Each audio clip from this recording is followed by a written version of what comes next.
Assalamualaikum warahmatullahi wabarakatuh.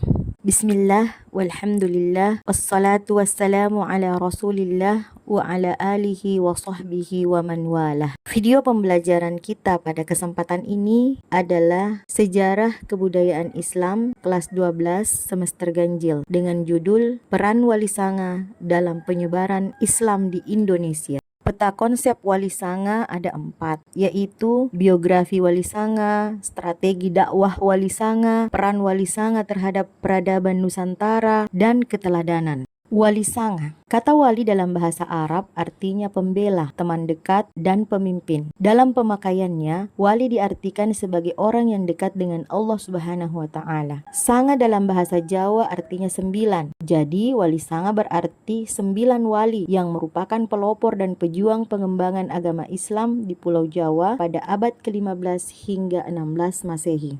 Biografi Wali Sanga. Masih terdapat perbedaan pendapat tentang nama-nama Wali Sanga. Namun yang lazim disebut Wali Sanga adalah sebagai berikut. Pertama, Sunan Gresik.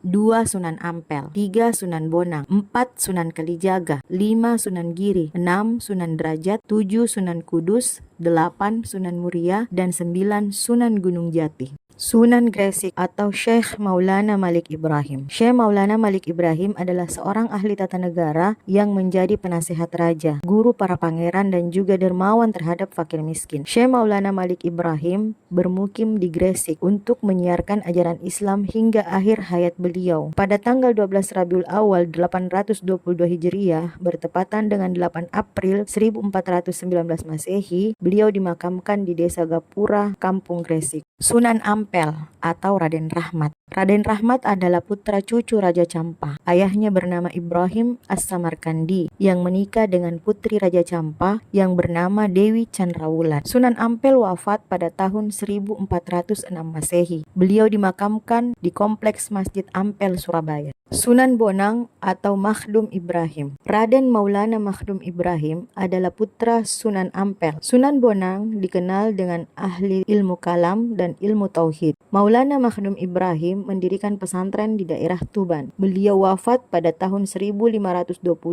dan dimakamkan di Tuban. Sunan Kalijaga atau Raden Syahid. Sunan Kalijaga memiliki nama kecil Raden Syahid. Beliau dijuluki Syekh Malaya. Sunan Kalijaga merupakan salah satu wali yang asli orang Jawa. Beliau wafat pada pertengahan abad ke-15 dan makamnya ada di Desa Kadilangu, Kabupaten Demak, Jawa Tengah. Sunan Giri. Sunan Giri atau Raden Ainul Yakin. Raden Ainul Yakin adalah putra dari Syekh Maulana Ishak, murid dari Sunan Ampel. Sunan Giri merupakan saudara ipar dari Raden Fatah, dikarenakan istri mereka bersaudara. Raden Ainul Yakin menimba ilmu di pesantren Ampel Dentah, Surabaya, milik Sunan Ampel. Sunan Giri wafat sekitar awal abad ke-16. Makam beliau ada di Bukit Giri, Gresik. Sunan Derajat. Sunan Derajat atau Raden Qasim. Sunan Derajat memiliki nama asli Raden Qasim. Disebut Sunan Derajat karena beliau berdakwah di daerah Derajat, Kecamatan Paciran, Lamongan. Masyarakat juga menyebutnya sebagai Sunan Sedayu, Raden Syarifuddin, Maulana Hashim, Sunan Mayang Madu. Raden Qasim adalah putra Sunan Ampel dari istri kedua yang bernama Dewi Chandrawati.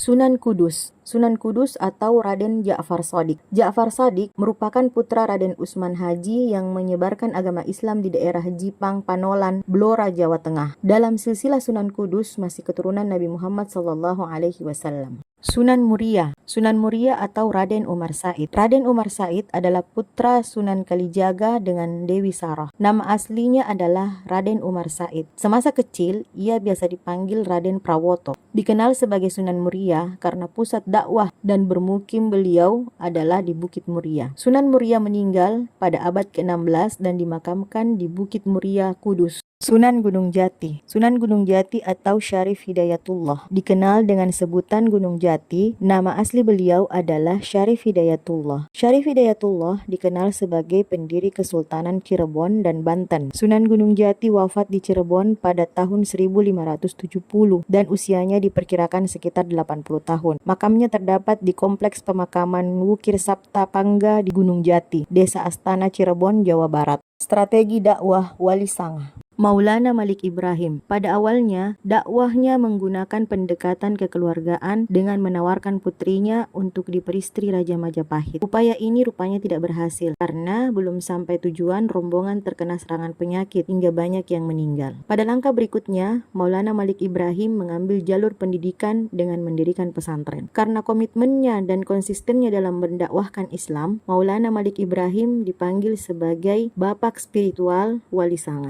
Sunan Ampel. Dalam tahap awal misi dakwahnya, Sunan Ampel membangun pesantren di Ampel Denta, dekat Surabaya. Pada pesantren yang diasuhnya, Sunan Ampel mendidik kader-kader dai yang disebar ke seluruh Jawa. Sunan Ampel telah mendidik murid-murid yang terkenal antara lain Sunan Bonang dan Sunan Derajat, yang tak lain keduanya adalah putra Sunan Ampel sendiri, Maulana Ishak, Sunan Giri dan Raden Patah, Sultan Demak. Sunan Bonang. Sunan Bonang sangat memperhatikan tradisi dan budaya masyarakat yang telah berkembang. Saat itu masyarakat Jawa memiliki kegemaran terhadap seni pewayangan yang ceritanya diambil dari ajaran Hindu dan Buddha. Para wali berusaha keras untuk mewarnai dan mengubah ajaran masyarakat pada saat itu dengan menciptakan tembang atau syair yang berisi ajaran tauhid dan peribadatan. Sunan